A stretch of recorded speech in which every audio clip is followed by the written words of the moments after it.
Right. Okay. So at the moment we have no questions, but I'm gonna wait for a while. I bet Christia's got some questions to get us started though. So, but everyone, like, really think of some questions. Really think about what you just listened to. Take your time because I'm going to talk to Christia for a bit at least, and then yeah, form some questions. Let's talk about it. Let's get the conversation flowing. But I'm gonna hand over to Christia, see if we can.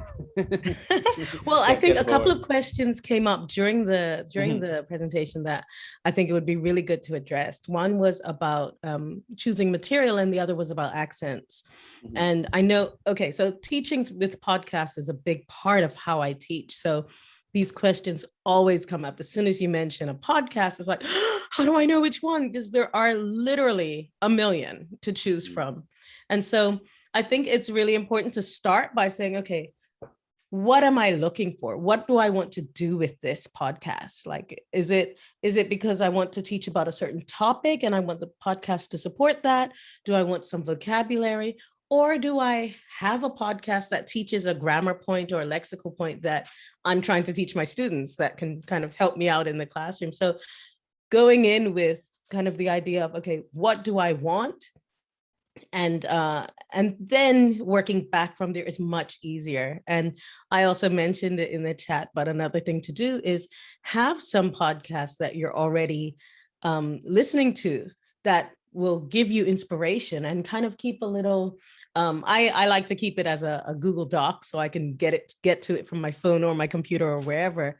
I usually listen to podcasts from my phone. And then if I have an idea, I'll just very quickly note down the podcast and the episode and what my idea is, and then come back to it later when I'm planning for the lesson and say, oh, I had an idea about that. Here, I can now plan the lesson. So it's nice to have a little bank set up for yourself.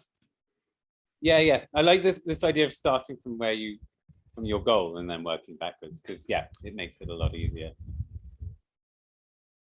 Yeah. So the other question that came up was about accents. But should we deal with the reflective questions first? Someone said, yes, reflective questions, please. Let's go there then. Yeah. I mean, should we both answer these? What do you think? Yeah, you go first. Should I go first? Okay, all right. How do you use podcasts in your class? Well, I guess that's easy to answer because I just showed you all my stuff. So, but I mean, that's it. Using them for a variety of things, whether it's actually just to have another teacher, like in the Happy English, Michael's Happy English, it's basically he's actually just doing the teaching.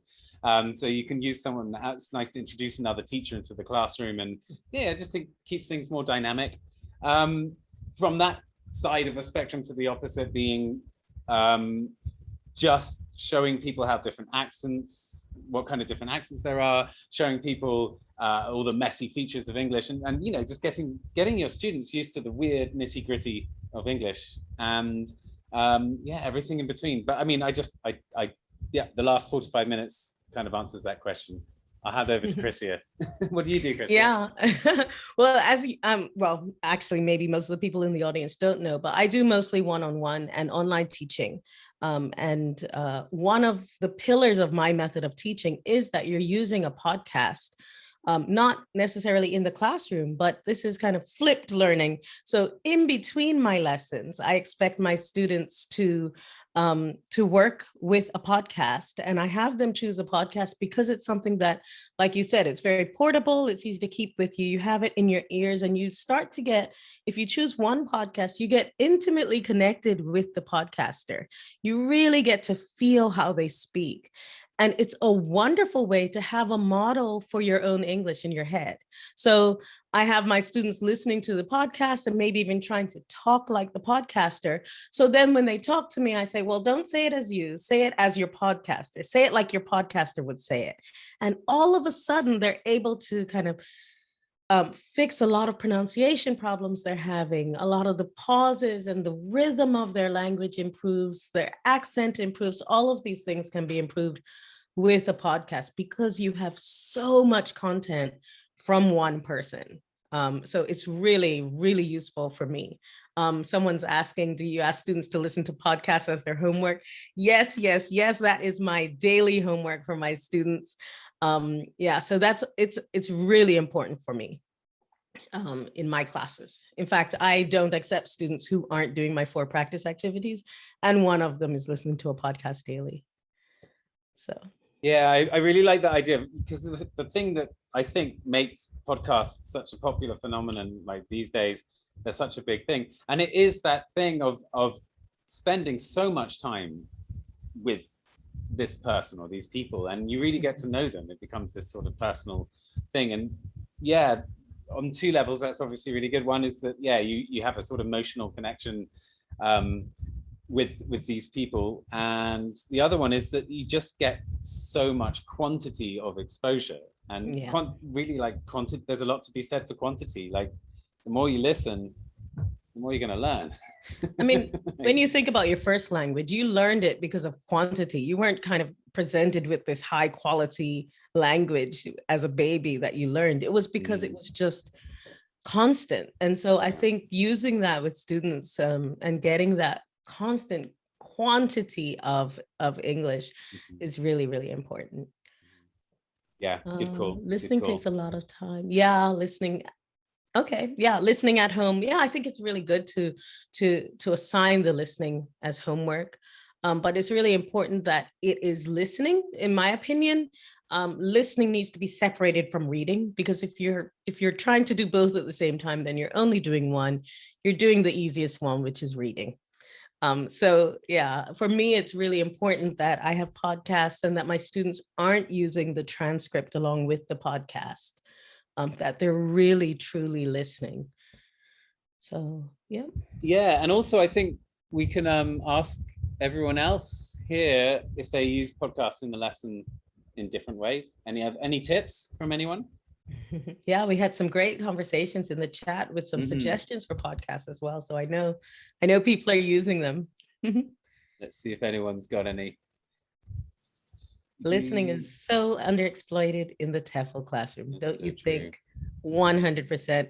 In fact, I usually, the students that I teach are people who kind of have had the TEFL classroom fail them. So they come to me after years of being in the classroom, and they're like, I need something else. And usually their biggest weakness is the listening.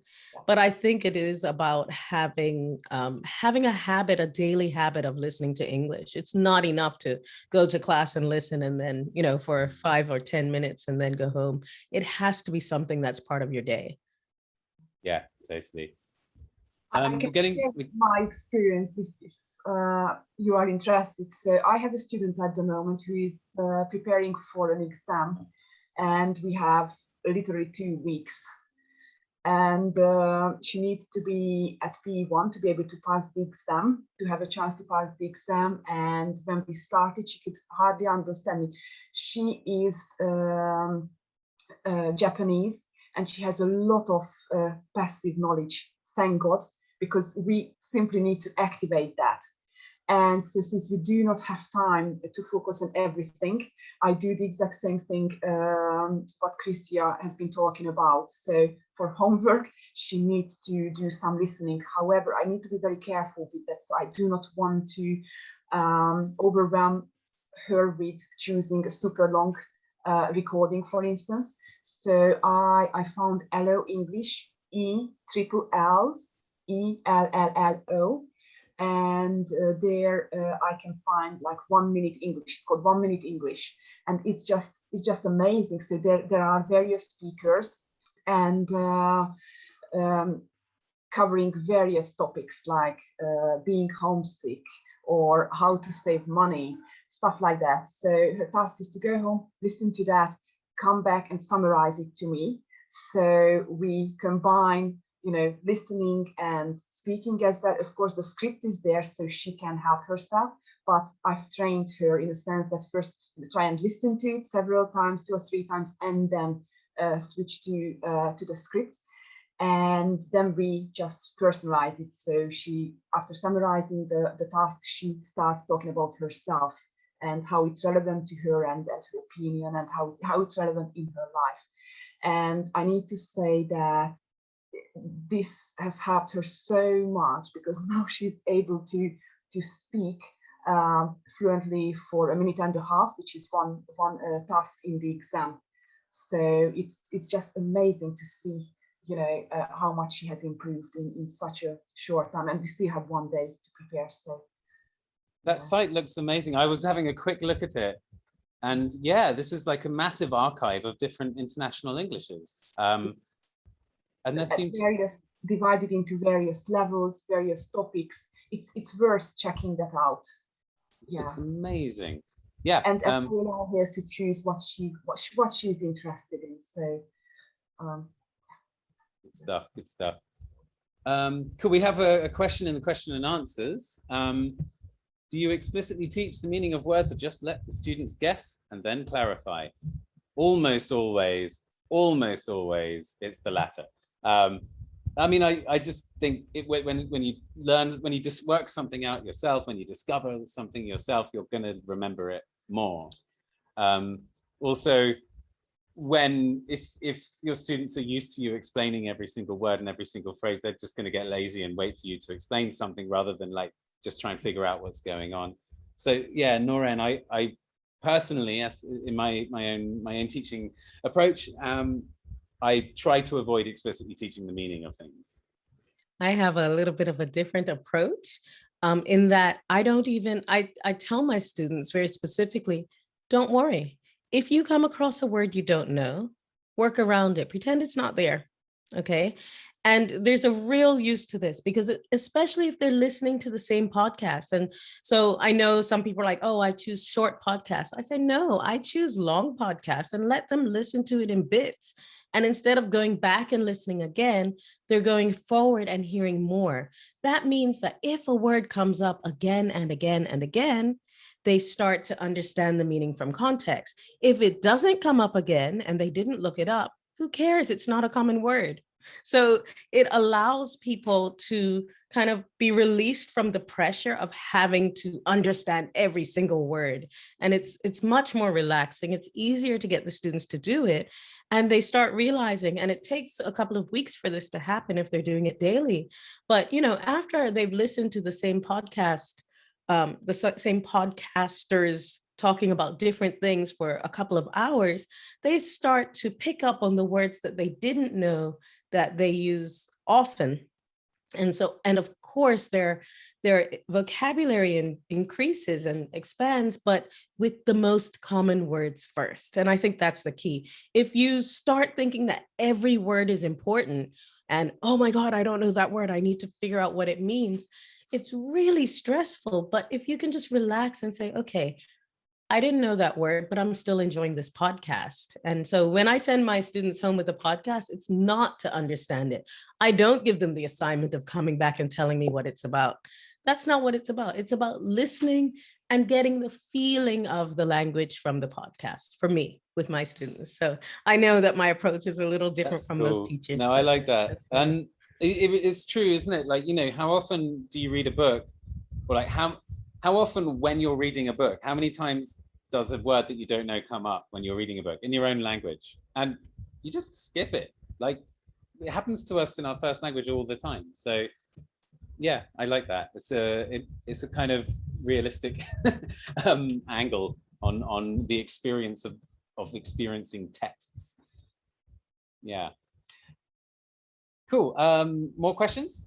There's a couple of questions in the chat. One is for you, Gabriel. You mentioned in your presentation that you get students to research Lexis. How do you do that in class? Good question. This could work for flipped learning. Getting students. So I think what you're referring to is the bit when I was talking about how we can exploit like non-ESL podcasts in the classroom, and that's really a good opportunity to focus on sort of genre-specific vocabulary, right? I think that's what I was going on about in the presentation.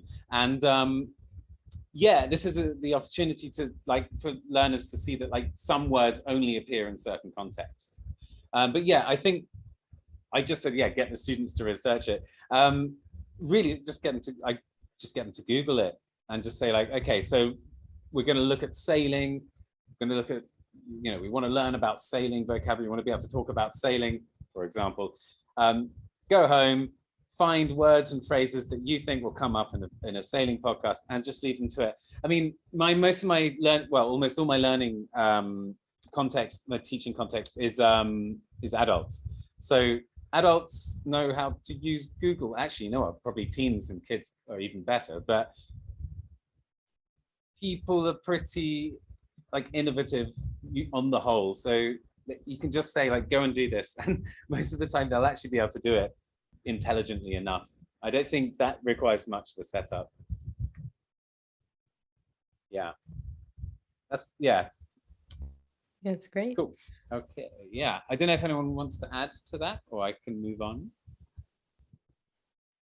I think there was a question to Franca, and she answered it here. I don't know if we want to look at that. She said, do you ask them to listen to the same recording? And then her answer was, yes, I give them the same task and hope they don't cheat. Then we talk about it in class. Yeah. So there's another question in the Q&A. Do you find that more mature students are more interested in podcasts than teenagers? Okay, yeah, so I'm reading the other questions. Okay, is there a difference between your mature students and your kind of teenage students? I have almost no teenage students, so I am not the person to answer that question. But Christia, do you teach teenagers? I would have said no a week ago, but the last week I had a very intensive 7-day kind of session or series of sessions with a 14-year-old, and she had an exam. Actually, the exam was yesterday. So we worked quite intensively on her speaking. And instead of a podcast for her, because I only had 7 days, I actually used a Netflix series that she was already watching. She already enjoyed it. She knew the characters. She knew how they talked. So I kind of adapted the way I tell my students to listen to podcasters, and I adapted that to the characters in Outer Banks, which was this series she was watching. And I asked her, to choose her favorite character and talk about her. And then she had to talk as that character. And she realized that when she spoke as Sarah, this character in Outer Banks, her pronunciation was better. She knew what to say. She said, the words are just popping into my head. I'm not thinking in Turkish. She's a Turkish student. She's like, I'm thinking in English when I talk like Sarah. So then she was able to go back to it and try and do more. And with the focus on, I'm going to speak like her. And I think that is so effective with podcasts. So with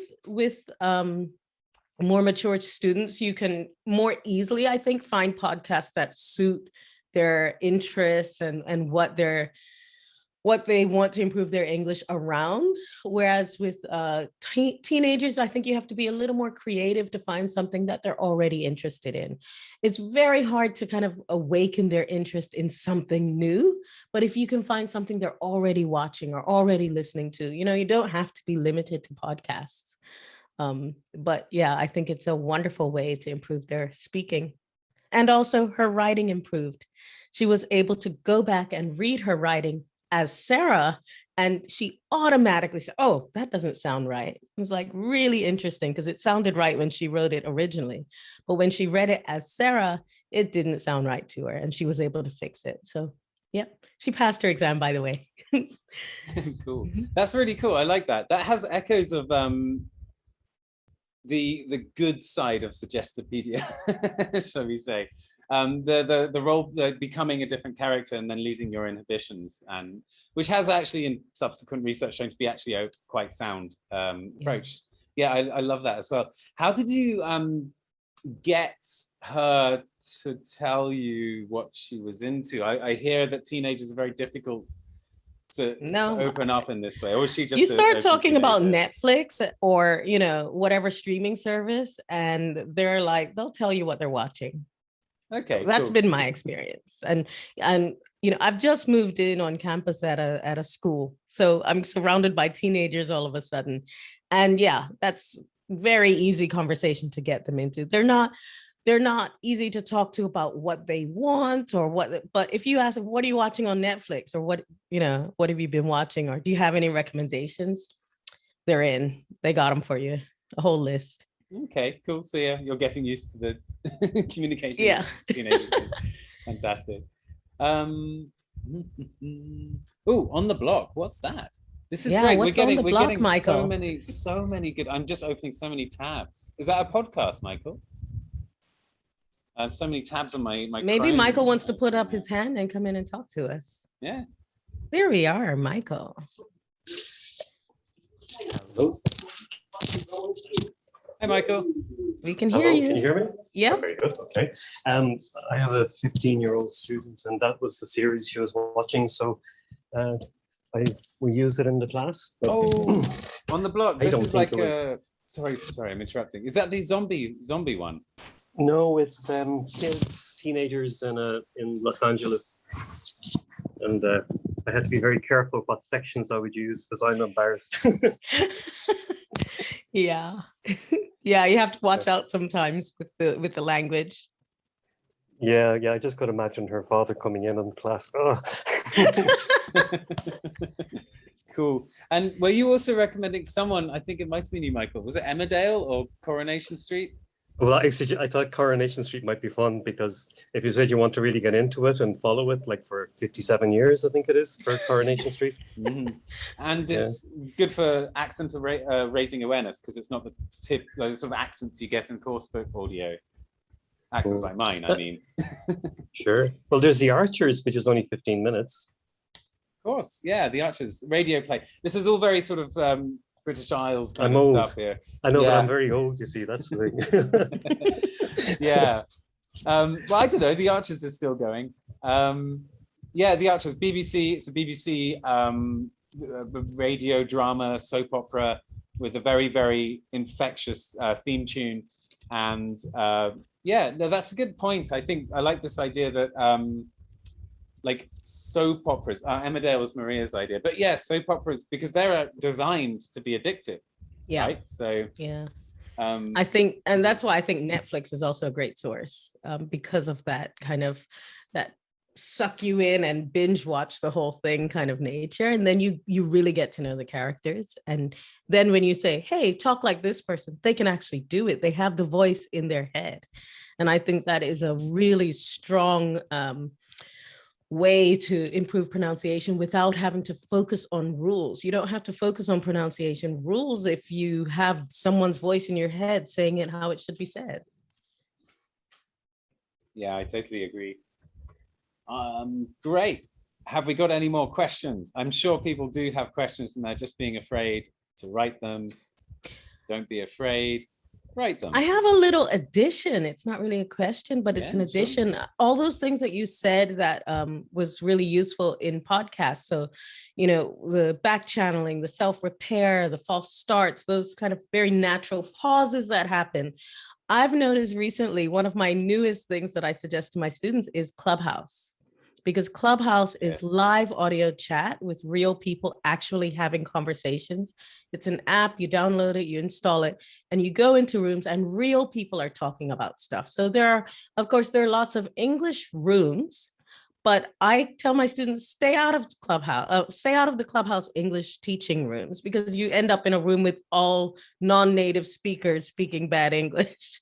Well, but they go in, I send my students into rooms about things that they're interested in, and especially things that they know a lot about and they can actually contribute something to the conversation. And it has been really, really successful with my students. They've been able to get over their inhibitions about talking about their, you know, their topic that they have at work. Clubhouse is no longer invitation only. And it is no longer iPhone only. It used to be invitation only, and it used to be iPhone only. If you go in and it's asking you for an invitation, drop me a message, because I have a whole bunch. And if a whole bunch of people ask me, then I start an invitation chain, because when you get invited, you get 2 invitations. So I say, I'll give you an invitation if you invite the next person in line with one of your invitations. So yeah, just let me know if you if you want to get into. But Clubhouse is an amazing resource for very natural English. It is just as addictive as, you know, watching any of these series. And it's wonderful because you can pop in any time of day or night and find people talking about literally anything you want. So go into Clubhouse and encourage your students to go into rooms where they're talking about something that they know about. So if I have a student, for example, who's an environmental engineer, and she goes into sustainability rooms, and so she has something to contribute. So when someone asks a question, it's natural for her to answer. And she has to figure out what words to use. So she's listening in the room, she's getting the words she needs, and she's actually really coming out of her shell through Clubhouse, and it's working for so many people. Yeah, I second Clubhouse a lot. It's amazing. It is addictive. I like the fact that nothing's recorded and nothing's written. It's just fully audio. It's just, you're just walking fully into real room. time. Really like just walking into a room and listening to people talk, and it's such a great opportunity. Yeah, I found it really addictive. I'd be listening to that like. Yeah, I have to set aside Clubhouse time. Yeah. Another question was about TikTok. Do you ever use TikTok in your teaching? I personally don't. I think it's so ultra processed, or like I feel like what I'm looking for isn't in TikTok, but I mean, if students want to do it, go for it. But yeah, I don't personally. I guess it's worth mentioning that if they're doing something, whatever it is, even if it's not as good as something else, it's still something, and should always be rewarded. But TikTok drives me mad as well. I can't stand it. I actually have a TikTok account. I hardly use it, but yeah, it's it doesn't have enough of the substance that I'm looking for my students, so I don't recommend it. And it's a barrage of noise. You turn on your phone, you brace yourself. And there's a lot of, it's not really audio. They're not listening. There's a lot of reading, and there's a lot of, it's really just designed to keep your attention for a few seconds and then drop it, which is basically the opposite of conversation. Most English conversation, you want people's attention to be sustained. So yeah, concentration is a superpower now, and we need to encourage our students to be able to do it. I'm just scrolling back in the comments. There were lots of love for Clubhouse. Gabby's raised a good question, actually. For lots of 14 to 15-year-olds are addicted to it. She's talking about TikTok, I think. I mean, that's a good point. We should find a way of utilizing what they're already doing. I just haven't thought about it, so I can't really answer that at the moment. I've made some videos that are Instagram Reels, and I've put a few of them over in TikTok. Maybe that is a good thing for a workshop. Definitely getting students to make TikToks where they're using English. There is a great, there's a TikToker, his name is Loic Suberville. And if you're an English teacher, he could be one to take a look at, because he talks about some crazy words in French and English, and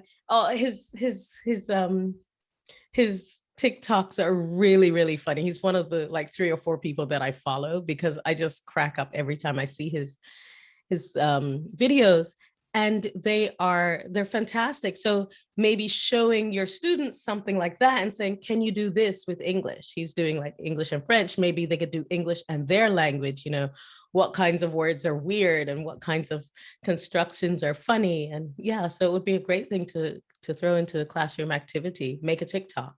Yeah, that's cool. And it gets them out of the classroom and doing things as well, which is always good.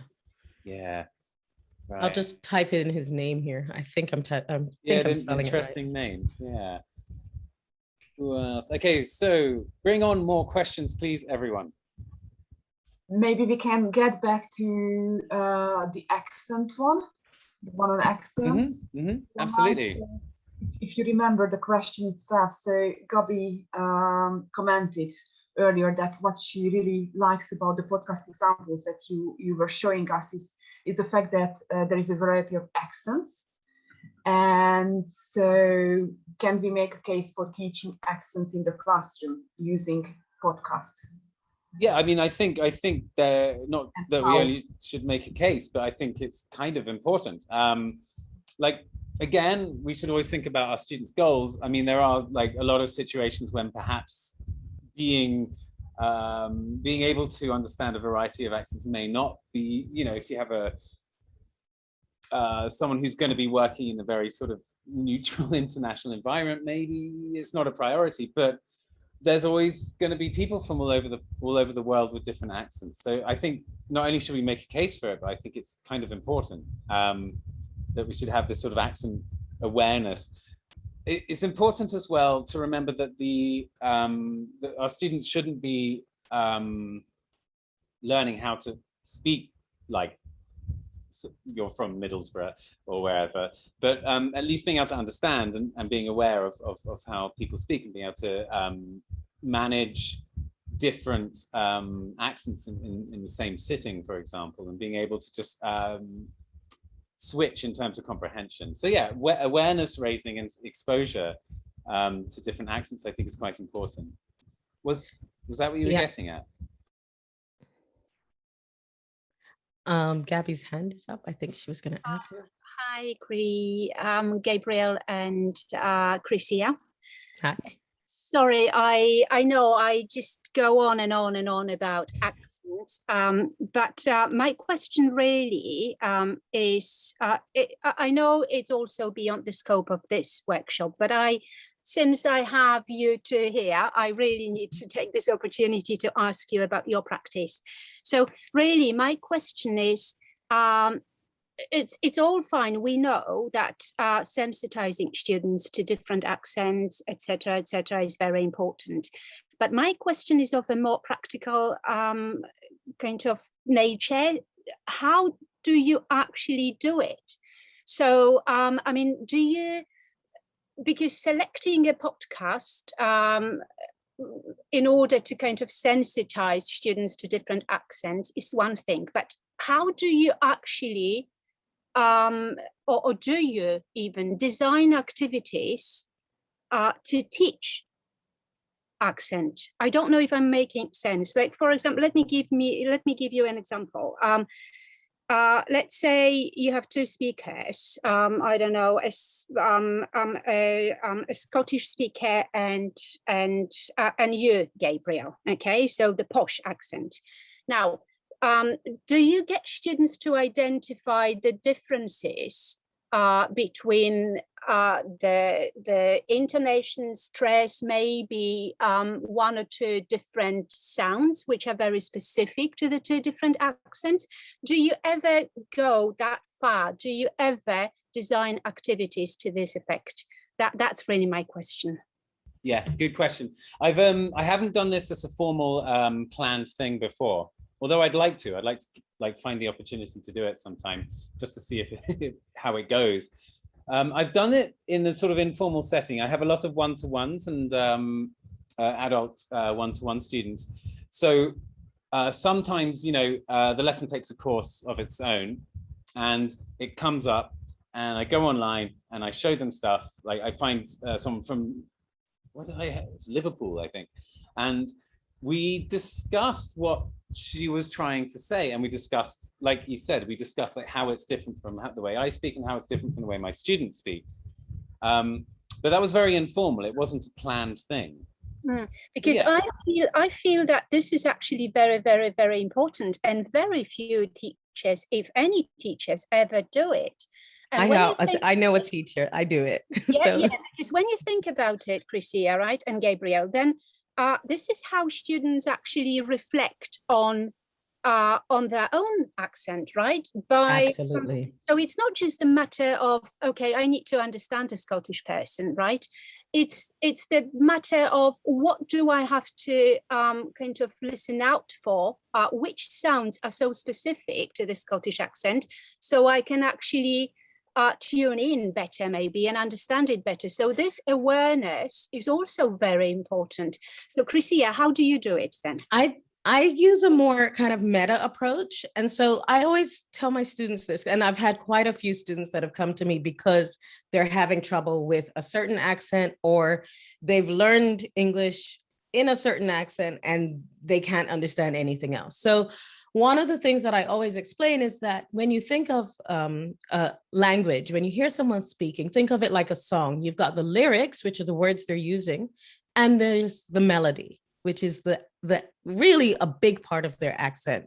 It's where does their voice go up and down, and where does their kind of voice lean into words and out. So what I start with is podcasts, and I find podcasts where people are speaking with different accents. There are some interview podcasts that I often recommend. I don't have my list in front of me right now, where there are some podcasters who are interviewing people from all around the world. So each episode, there's a different accent. But if they're looking for a specific accent, we'll work on that one. But I get them to start by copying the melody of the accent first. So if I were to kind of copy a French accent, it would be more like, kind of something more like that. And or a German it's a lot flatter. So they start to hear kind of the ups and downs first. And when you can then read a sentence and pretend you're doing it in that accent, then you start to get the feeling for what needs to change for me to use that accent. And then it's very natural to then listen to that and be able to understand it, because you know what you had to change to imitate it. And I don't do like a lot of kind of, oh, well, this accent, they say the I like this or the A like this. I don't spend a lot of time on that. I spend a lot of time getting my students to listen and copy, not copy the words and not try to understand, but to really get the sound of the accent so that when they try it, they can try and speak. Like I said, I had my student from Turkey, I said, speak like Sarah. Sarah's American. All of a sudden she had it wasn't an American accent, but it was less Turkish. Her accent became less Turkish and more neutral. And if I were working with someone who wanted to develop a certain type of accent, then that's how I would do it. Really working with one person who speaks with that accent, getting their voice in their head through listening to the podcast, through trying to repeat it, and then starting to read like that person. I had the same with some students that I had from a company that was outsourcing their IT to India and had a lot of trouble understanding the IT department. And we did the same thing. So we started watching YouTube videos where Indian people were explaining how to do some of the things that their company does. And so they really got a feeling for how they say these things. They already knew the topic. It was really copying how they said it, so that by the time they got to the point where they're in a meeting with people, it was easy. So that's how I approach it. Brilliant. That's very, very helpful, very useful, Chrissia. Thank you. Yeah, nice one, Chrissia. I like that a lot. You're welcome. One more thing on accents as well. I think a lot of learners, they have this sort of obsession with sounding like a native, which means usually sounding like me or sounding like someone from America.